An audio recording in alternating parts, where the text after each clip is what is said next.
Okay, so May 2025 is the month of milestones. Today, May 20th, 2025 is 3 months since I quit my job at Amazon. It is the 90-day mark also where I could reapply to work for the company, and May of 2025 would have been 7 years that I'm with Amazon. And this video is not to bash the company. There's enough of that online. We're all aware of the issues, and I'm not gonna act like I'll never work for them again, you know, whatever the circumstance may be, but I'm here to tell why I finally quit. So let's take it back to February 20th, February 20th, when that was it for me.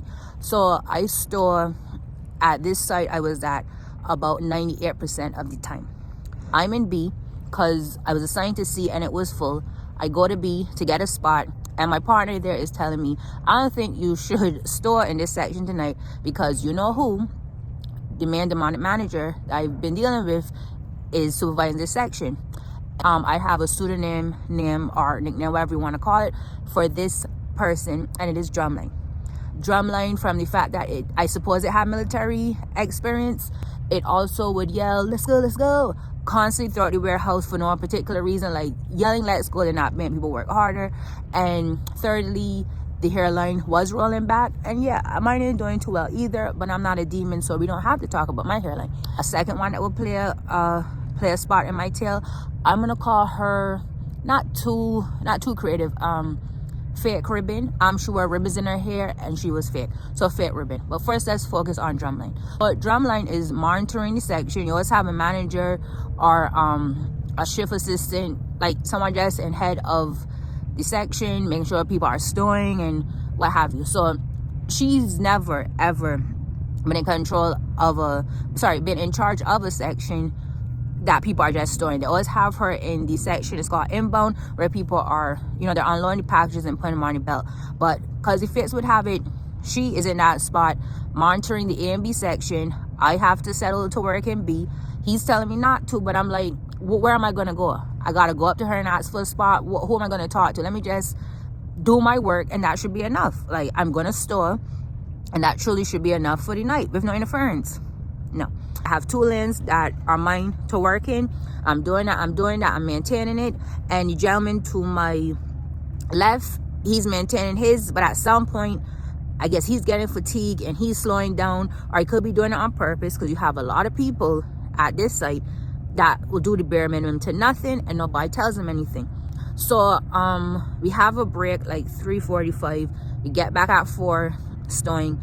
I'm going, and I'm getting fatigued myself, but I keep going. And she comes to me two, 3 times. She asks me to help him out. I help him out, go back to my stuff that's pulling out. She asks me again to go back. I help him.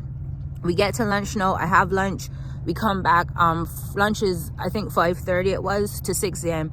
Get back 6 a.m. And now I'm fatigued, obviously, from storing all night. But I'm like, let me just focus on my 2 lanes. This guy, I don't know what he's doing, but let me focus on what I'm doing. And also, after lunch, you have people coming that are part-timers that they're supposed to be helping, helping us store down, because we've been doing it all night. And that is what they're supposed to do, but who knows where they are. I'm going. I'm staying in my 2 lanes, and this is where she rolls in to ask me, what's going on? I don't know if I answered or I just like stared at her. Then she says again, your story is wrong. Is everything okay? I said I'm trying. And then she's like, well, did you eat enough? Did you drink enough water? No, that sounds all sweet and dandy. She don't care. I'm a number. She don't care if I ate, if I drank. She don't care. But I let her keep going, and I finally said I'm tired. Now, it's an unwritten rule, I guess, when working in a warehouse or any place labor intensive. For me, I'm not about to tell these people the reason that I am slowing down is because I'm tired. Like, I store every single night that I'm there. I've been storing for hours.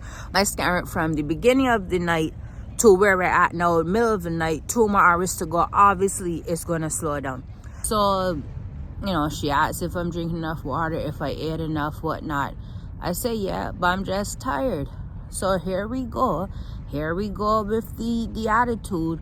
Oh, well, if you're tired, we're all tired. I'm tired. And if you're slowing down your work, if you're slacking, someone has to pick up the slack from you. And I'm thinking that I think is when I was just like, you can't be effing serious. You do not monitor the lanes all the other nights I'm storing to see people barely doing their work, walking around on their phones, for you to stand there and tell me that because I'm tired and working a bit slower that someone else has to pick up the slack for me. How about all the slack I pick up from for other people? And those that work hard having to pick up the slack for the slackers. Like, what are you talking about? So when she said that, I shut down even more, and I just looked at her and I continued back storing again. Because I'm not answering you. You want a war, you want a battle, I'm not answering you. So I keep storing, and she comes back with, Oh, do you want me to have to come back to you every half hour and ask you to work harder? then I answer, I say, you do what you have to do. All right? I said, do what you have to do. I'm gonna continue what I'm doing. And I think it ought to be eventually. And I stopped storing then. It was just fuming. Like, this drumline beast did not just come to me talking about I'm making other people work hard. What are you talking about? You've never monitored a lane that I've been working in. You've never monitored my store rate this whole time I've been working at this site. So what are you talking about?